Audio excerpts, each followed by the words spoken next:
Welcome, Todd. All right. Thank you. Well, good morning. I got my mic on this time. Hey, how about that? I can be taught. Hey, this is our last Sunday together, and I'm sad about that, but you know what? God's got great things in store for all of us, I'm sure, and because it's our last Sunday together, I want to end where we began by identifying and embracing the defining moment that we find ourselves in. I'm in transition, you're in transition, so let's talk about what it means to follow Jesus in that transition. First, I want to tell you a story about defining moments. Defining moments, I said week one, they're life-changing, trajectory-altering moments in our lives. Birth of a child, start of a job, end of a job, death of a loved one. Sometimes defining moments are phenomenal. Other times they're tragic, but they always change our lives in one way or another. I have a friend who got his pilot's license when he was 50 years old. He was an arbitrage trader, investor, did bonds and stuff I didn't understand, made a lot of money, and decided to become a pilot. But his wife said, great, you become a pilot, I'm not flying with you, and our children are not flying with you. And the reason was, this guy, with a lot of reasons, but he had a Mercedes, this 1980 Mercedes, maroon-colored Mercedes, that he would drive around with bald tires, and it screeched at various times for various reasons, and you'd look at the car and go, you know what, if that's his car, would you get in a plane with him? And they said no. So who ended up flying with him? Me. So he said, Todd, let's go flying. And I said, okay. And when I started flying with him, I didn't have kids, so the risk wasn't as high. But I have a story for every single time I've gotten plane with this guy. So we fly out of Painfield, and he was renting planes at this time. And so we taxi out to the runway, and they say, hey, Romeo 77, you've got, clearance for a north departure. And he looks at me and he says, Todd, which way is north? I said, you're looking at the Olympic Mountains, and you've got at least 3 compasses on the dash, so I don't know what to tell you.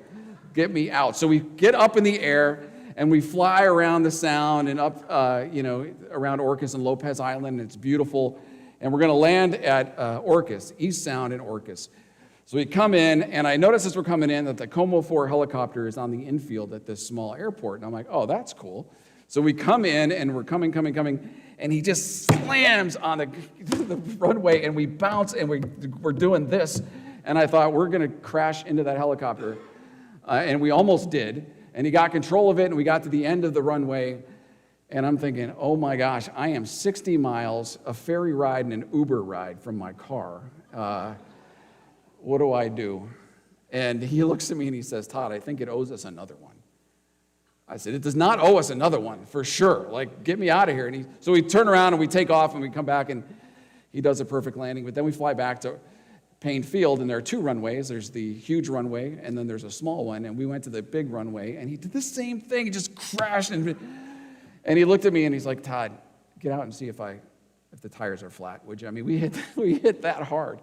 So getting in an airplane with him was always a scary deal. It was a defining moment. Every time I went, it was a life and death kind of experience with him. And I could tell you, I could talk for 35 minutes about almost dying with my friend Ron. You're not in a life and death defining moment, but you're in a pretty serious one. This is what you do now and how you decide to move and be as a church has everything to do with what the future of this church will look like. I've been as intentional as I could possibly be while staying as true to 1 Corinthians as I could about helping you see and define and embrace the defining moment that you're in, the season of transition. I hope that you view it as a gift. It may not feel like a gift. It may feel like you lost something, and you certainly did. You lost a pastor who, by all accounts, is beloved, and things are different now, and change is hard, and you grieve the loss, and that is important. And, that history will always be a part of this church. It will always, whatever we do or you do going forward, you will build on top of what was done before. But the future will look different than the past. And typically, we don't deal very well with that. But as Jay said, God's, things may change here, but God isn't changing. God is the same. God will see us through. God will hold us as we go through. He pursues us with relentless tenderness. He loves us. He's got great things in store for us. So change is hard, but if we lean into Jesus fully and completely, it will be good. It's an opportunity in this season to attend to your relationships, especially those that need attention. It's an opportunity to name the things that may be broken and work on mending them. There's an opportunity to surrender. That's the biggest thing. Will we surrender? Will we surrender to Jesus? Will we surrender our preferences? Will we surrender ourselves and our church at the feet of Jesus? And will we do that together? And will we pray the dangerous prayer, God, not my will or our will, but yours be done in this church? If I could say something to leaders in this church, communicate, communicate, communicate. Make sure that everybody knows what's happening so that when things do happen, nobody feels like things are happening to them. You know, that there's enough information that we can see what's coming, and when the big things happen, we are prepared as we possibly could be. When we say things in church, you know, and make an announcement, we got to make more announcements. We got to make sure that everybody's covered. We can't assume that because we said it once or twice that everybody knows. We have to hear things 3 or 4 times before we really understand. And we can't over-communicate. We'll say that. You can't over-communicate in church, but you can under-communicate to the detriment of everybody involved. So communicate, communicate, communicate, and listen. Listen, meet with people, hear what they're saying. Get a sense of what's happening in the lives and hearts of people in this church. Hear the trends. That'll help you just lead with greater wisdom and mercy and grace, probably. The opportunity that we have here, that you have as a church, is to embrace this defining moment by fully risking everything and surrendering everything to Jesus so that we can move from where we are into a life of what my old friend Mike Yaconelli used to call dangerous wonder. Dangerous wonder. How does that land on you? That's the life I think Jesus is calling us to live. Whatever trajectory our lives and our church have been on, Jesus is inviting us and longing for us to surrender everything to him. Will we do that? Will we surrender? Will we go from, if we're in this posture to this posture? It's not about me. Will we surrender our sin? Will we name our dysfunction and deal with it and with God's help and surrender it? Will we surrender our brokenness and our anxiety, our fear, our depression? Will we surrender our need to control not only the stuff that's going on in our lives, but the stuff that's going on in other people's lives? Right? Will we allow Jesus to transform us? Will we allow Jesus to transform our church as he sees fit? Will we allow him to take our ordinary lives and use them for his extraordinary purposes? Do we want that? Will we surrender? There's a Switchfoot song that illuminates this, I think, really well for us. Switchfoot's a band from San Diego, a Christian band. They say this in one of their songs from about 15 years ago. It says, everyone's here. Everybody's watching you now. Everybody waits for you now. What happens next? What happens next? I dare you to move. I dare you to move. Welcome to the fallout. Feels like maybe a little bit of fallout when there's change and transition. Welcome to resistance. There is always resistance and change. The tension is here between who you are and who you could be, between how it is and how it should be. I dare you to move. I dare you to move. Will we move? The moment that we're in is a moment of tension between how we are and how we could be, where we are and where God's calling us to be. Will we move? Will we choose to live lives of dangerous wonder following Jesus? Will we choose profound significance? Will we be counted among the few who are courageous enough to follow Jesus into the danger where our lives can make the greatest possible impact both for now and eternity? Or will we say, Todd, you're crazy, man. We're not doing that. Or will we just let this moment pass? Will we be counted among the masses who play it safe and who opt for a safe, comfortable religious experience that they think they can control? Dangerous wonder or comfort and safety. So this moment, this choice to move forward and follow Jesus into dangerous wonder, or to remain where we are, is where we either step into our calling or we abdicate our calling. What will we do? Many Christians, including me, we want all the benefits of a relationship with Jesus without any of the cost, without any of the sacrifice, without any of the risk or danger that comes with following Jesus. And so we draw a line between us and Jesus. We come on this side and Jesus is over there. And we can see Jesus, we can hear Jesus, we can learn from and about Jesus. We can hear the Bible, learn the Bible, read the Bible, know the Bible. But we're far enough on this side of the line away from Jesus that he can't quite get a hold of our lives and pull us into dangerous wonder and use us for his purposes. This is where it's safe and comfortable and predictable and where we feel like we can be in control. Over here, Jesus gets a hold of us. It's a whole new ball game. It's dangerous. It's risky. It's wonderful. Where are we in relation to that line? Where's this church in relationship to that line? Are we here? Are we there? Are we straddling maybe? Things in our lives, things in our church, they can stay the same if we want. We can just keep cruising. We can get on this side of the line, stay safe, live our time out, in safe, predictable religion. Or we can move into dangerous proximity to Jesus where he gets a hold of our lives and uses us for his purpose. What will we do? What will we choose? Safety or significance? Predictability or purpose? Control or surrender? Will we play offense, go after what God's called us to go after? Great community, or great commission, great commandment, and great community in the process. Or will we play it safe? Defense, where we protect ourselves from those we don't agree with, even if they're Christians.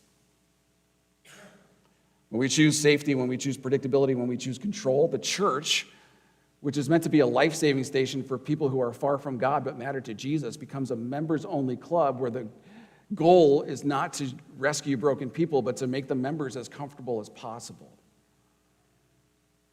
Who wants that? There's a what's in it for me attitude in a members-only club. Lots of where we hang on to stuff. That's where we get in deep trouble over our preferences and trying to control. We see this attitude, we see this what's in it for me attitude in a defining moment that James and John have with Jesus and their mother. We'll see that too. Same story in Mark 10 and Matthew 20. Mark 10, verse 35 says this, and James and John, the sons of Zebedee, also known as the sons of thunder, they were trouble.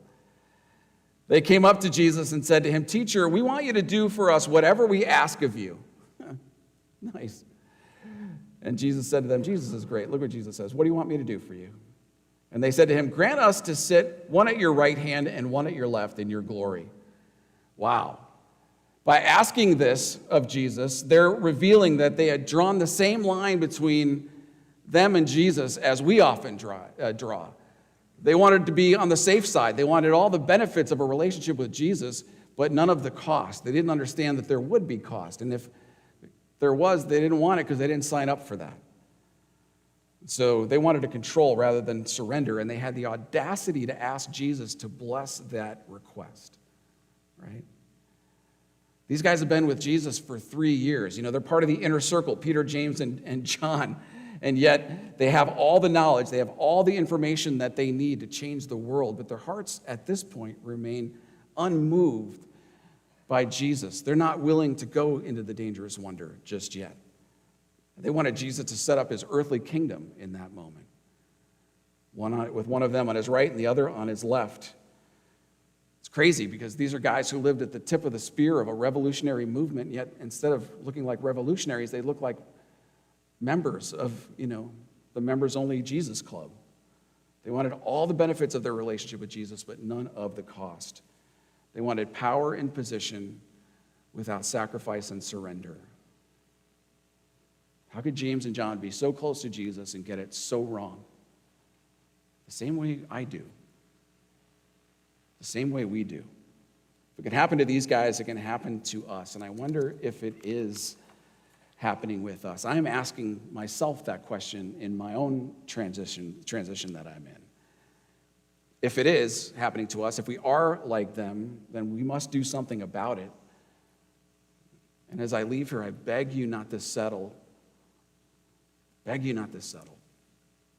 I beg you to lean into Jesus, to surrender to him, to see what he has for you, to be willing to step into the danger, to take the risk. It's a scary thing to do, man, but it's a good thing to do.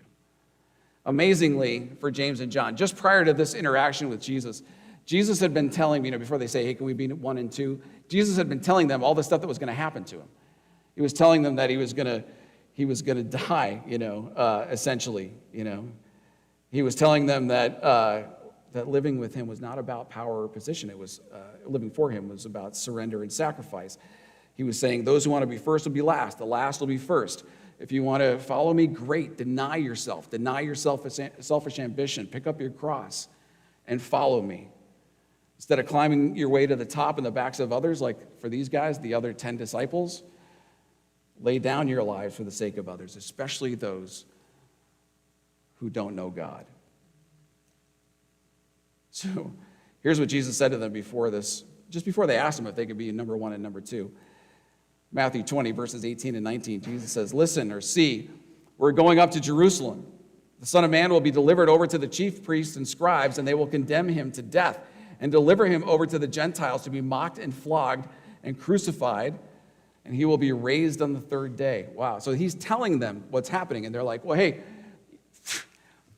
set up your kingdom, and we'll be number 1 and number 2. How about that? That's a better deal. What Jesus has been telling these guys is so disturbing that as they're walking along, nobody wants to walk with Jesus. They're a little bit freaked out by what he's had to say to them. It says this in Mark 10:32. There's no slide for this. He says, they were now on their way to Jerusalem, and Jesus was walking ahead of them, and the disciples were filled with dread, and the people behind were overwhelmed with fear. The change taking place was not what they expected. This moment was scaring them, the moment that they were in.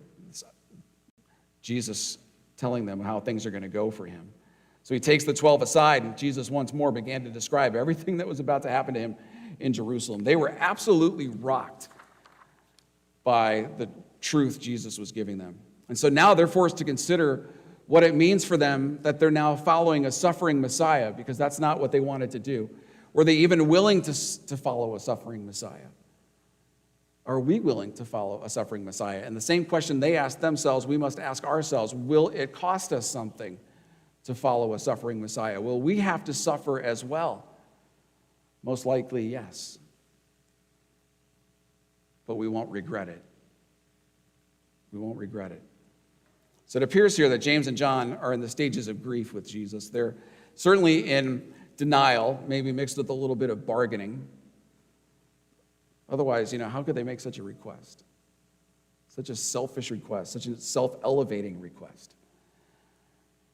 Matthew's version is worse because Matthew involves their mom. I love this version. Matthew 20, verse 20.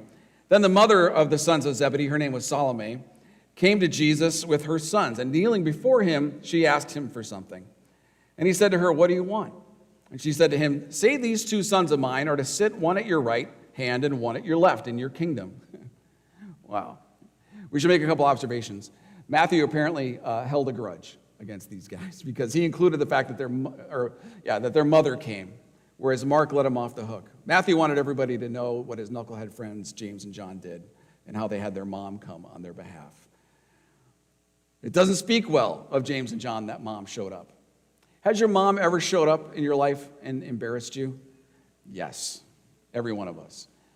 Have you ever been caught red-handed doing something, you're busted at school or whatever it was, and your mom comes and says, oh, not my dear heart child, could never possibly do that, but you did, Or is your mom the only one that you can hear cheering at the top of her lungs at your piano recital or at your sporting event? You can hear nothing but your mom screaming your name. Moms have a way of embarrassing us. when we're kids. Imagine being a full-grown adult and your mom comes to the Savior of the world and says, hey, can you elevate my sons? Wow. They're making a grossly misguided request here, and this is a request that could alienate them possibly from Jesus if he wasn't Jesus. But it certainly could alienate them from the other disciples and ruin their relationships, maybe beyond repair. When we seek our own way, when we seek to elevate ourselves above others, when we seek to grab for control, to grab for power, it's always problematic, it's almost always divisive, and it always has a negative impact on the relationships around us. We're called to sacrifice when necessary, to look out for the best of others. We're called to sacrifice and to look out for the best interest of others in this church. We're called to sacrifice and look out for the best interest of the church. Jesus answered, Matthew 20:22, you don't know what you're asking. Are you able to drink from the cup I'm to drink? And they said to him, we're able, sure. But they didn't know what they were saying. They didn't know what was in the cup. Like many of us, James and John didn't fully understand what following Jesus was all about or what he was calling them to. Being a follower of Jesus and being a part of his family, being a part of the community that is the church is not about us. It's not primarily about us, for sure. It's not about finding a church that checks all of our boxes so that we can settle into a nice, safe, comfortable, predictable religious experience. We can do that, but our lives won't count for much if we do. Being a follower of Jesus is about being fully surrendered to him and fully engaged in what he calls us to do, which is, at the bare minimum, to pursue community. I'm going to add that, to do the one another's in church, with each other, to create community, to look out for one another, to care for one another as we live out the great commandment. Love God with all that we are, heart, soul, mind, and strength. Love our neighbor as ourselves. And then Great Commission, go and make disciples. Which really, if you translate Matthew 28:19, it's as you are going, make disciples. As you are pursuing people, as you are living your life, make disciples. In the minds of James and John, Jesus wasn't supposed to be a suffering Messiah that died on the cross. He's supposed to be a king that was going to overthrow the Romans. And when that happened, they'd be at his right and at his left. Prime minister and, president to King Jesus. But Jesus told him, you don't know what you're asking. Matthew 20:23, he says, you will drink my cup, but to sit at my right hand and at my left hand, it's not mine to grant, but it's for those for whom it has been prepared by my Father. The cup in Jewish culture was a trial, a difficult experience that you had to work through, a defining moment, certainly. Ultimately, both James and John would drink from the cup Jesus passed to them, but the contents would be remarkably different from what they originally hoped for. James and John would ultimately give their lives for Jesus and for the sake of the gospel. They abandoned, ultimately, everything. They abandoned safety, status, comfort, control. They followed Jesus recklessly into a life of dangerous wonder where they willingly and without regard for themselves gave their lives for the cause of Christ. And they wouldn't have had it any other way. They wouldn't have had it any other way. The question Jesus asked James and John is a question for each of us. Are you able to drink from the cup? Or are you able to drink from the cup of suffering I'm about to drink from? Not only are we able, but are we willing to drink from that cup? Are we willing to live a life of dangerous wonder? Are we willing to follow Jesus wherever he leads us without regard for our safety or comfort? Are we willing to surrender our church to Jesus? Is this church willing to follow him wherever he leads us? Or are we okay just to live out our days preferring safety and comfort, predictability, and ultimately insignificance? And I don't see anybody in here that wants to do that. No doubt part of what Jesus is asking James and John was this: can I pass the cup to you? Will you take it? Will you carry my cause? Will you share the gospel? Will you impact lives? Will you sacrifice? The same question is for us. Just consider Jesus looking at you, saying your name. Can I give the cup to you? Will you take it? Will you live for me? Will you share the gospel? Will you sacrifice if necessary? James and John had their first test just a few nights after this conversation with Jesus in the Garden of Gethsemane, and they failed. And Jesus went with them to a place called Gethsemane, and he said to his disciples, "Sit here while I go there and pray." And taking with him Peter and the two sons of Zebedee, he began to be sorrowful and troubled. Then he said to him, "My soul is very sorrowful, even to death. Remain here and watch with me." Here's Jesus taking his closest friends and saying, he would go and fall to his face and cry out to God for another way. I mean, he was in agony. And he said, "Guys, I need you." And they fell asleep. We have this saying in Christianity, don't we, in the church? And I love it, but it's not right. It's not correct. And that saying is, the safest place to be is in the center of God's will, right? Sounds good, but it's not actually true. The best place to be is in the center of God's will, but it's not always safe. Not always safe. Look at Stephen, Acts 6, Acts 7. He wouldn't stop talking about Jesus. What happened to him? They stoned him with Paul, who was then Saul's blessing. Hebrews 11 refers to like the nameless men and women of faith who chose significance over safety, who stepped into a life of dangerous wonder. I read this to you a couple weeks ago. I'll read it again. There's no slide. It says, "They trusted God and were tortured, preferring to die rather than turn from God and be free. They placed their hope in the resurrection to a better life." That's it. We won't live a life of dangerous wonder if we're not convinced that there's a hope and a resurrection for a better life for us and for anybody that we encounter. If that's not at the center of who we are, Jesus and his hope, we won't step into a life of dangerous wonder. Some were mocked, and their backs were cut open with whips. Others were chained in dungeons. Some died by stoning, and some were sawed in half. Others were killed with a sword. Some went about in the skins of sheep and goats, hungry and oppressed and mistreated. They were too good for this world. They wandered over deserts and mountains, hiding in caves and holes in the ground. All of these people we have mentioned received God's approval because of their faith. I don't think God's asking any one of us to be sawed in half. Thank God for that. But maybe to be willing to be sawed in half for his purpose. Maybe not sawed in half, but certainly willing to be sacrificed, or to sacrifice. Fully surrendering to Jesus is not safe. Being in the center of God's will is not safe, but it's good. Being in the center of God's will wasn't safe for Jesus. It cost him his life. So why would it be any safer for his followers? There's a great line in the Chronicles of Narnia describing Aslan, the lion, who's the picture of Jesus. Mr. Beaver says, Aslan is a lion, the great lion.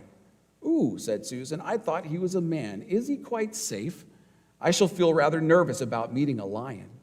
"Safe," said Mr. Beaver. "Who said anything about safe? Of course he isn't safe, but he's good. He's the king, I tell you." Jesus is many things. He's the Lion of Judah. He is not tame, but he's good. So good. Being in the center of his will isn't always safe in the way that we like to be safe, but it is good. Really good. Even though being in the center of God's will for Jesus meant that he was ultimately arrested, beaten, convicted on a trumped-up charge, traded like a baseball card for Barabbas the murderer, beaten, whipped, made to carry his cross, which he couldn't do because he was so beaten up, and then died on that cross, thinking of you and me, looking into eternity, hoping that you and I would understand that what he did there, he did for us, so that we would know God, that we would know his love, that we would enter into his family, that we would have purpose in this life and hope for eternity. He did it for us. It wasn't until after Jesus' death and resurrection that James and John realized the significance of their calling and maybe the foolishness of the request that they made to Jesus. James, John, and 9 of the other 10 apostles, and then later the apostle Paul, became passionate followers of Jesus who were radically different after the resurrection than they had been just days before. They were afraid, cowering, certain that they were next, They certainly didn't see where they were going to be in just a few days' time, where they became passionate about advancing the gospel. They had been with Jesus. They knew now what he meant when he said all the things that he said to them. They understood what his sacrifice and death was. They saw him resurrected. That was it. That was life. There was nothing that was going to move them or stop them. Not jail, not getting beaten, not having people throwing stones at them. They were going to do whatever it took to share the gospel because they had known Jesus. They had been with him. They had seen his power and they had seen him come to life, and there was nothing else that mattered. Certainly not as much. And they gave everything. And they wouldn't have had it any other way. The disciples certainly, they seized their defining moment, right, after the resurrection. In Acts 12:2, King Herod Agrippa had James killed with a sword because he wouldn't stop talking about Jesus. He could have and maybe saved his life, but he did not. James found his significance by taking the cup that Jesus offered him, and he drank that cup to the very bitter dregs of that cup. And he didn't want it, wouldn't have had it any other way. His brother John lived out the rest of his life writing and telling people about his experiences with Jesus. Ultimately, he was exiled to the island of Patmos, where he wrote the book of Revelation. He also took the cup that Jesus gave him. He drank that cup to the very dregs, and he would have had it no other way. For Jesus, the cup that he took was offering his life on the cross, his crucifixion. The cup for James was martyrdom. The cup for John was exile and isolation. Jesus offers us a cup. What's in it? I don't know. Certainly wonder. Probably sacrifice. If we drink it, if we take it, and we live the life Jesus calls us to live, we wouldn't want it any other way in the end. I believe that. Will we take the cup? Will we take the cup? Will we drink from that cup? Will we live the life Jesus calls us to live? Will we surrender all that we are to Jesus? Will we surrender all that is this church, the future and the present of this church? Will we choose a life of dangerous wonder, risk, mystery, significance, following Jesus, going to places we would never go if he hadn't led us there? The tension is here, Switchfoot says, between who you are and who you could be, between how it is and how it should be. I dare you to move. I dare you to move. Will we move from here to here, from safety to dangerous wonder? Let's pray. Jesus, I say this stuff, and I look at my life, and I know that this is what you're calling me to step over the line, to surrender safety and comfort and predictability and my way, my desire for status and control, so that you can take hold of my life and do what you want. God, may you give us all the courage to do that. Every person in this room, the leadership of this church, collectively, this church, God bless this church going forward. There are phenomenal people in this church that love you and want your absolute best. And there are many in this church who understand what drinking the cup is. They understand sacrifice. They understand what it is to sometimes find bitterness in that cup. But ultimately, they know that even in the bitterness, God, even in the difficulty, you're there. And we wouldn't want to be anywhere else. God, do with us what you will. Give us the courage to pray the dangerous prayer, not my will, but yours be done. In Jesus' name, amen. Todd, we're grateful for you being here the last 6 weeks, and I want to have a little gift for you to pass on to you there. Thank you. And we're gonna Yeah, thank you. Thank you.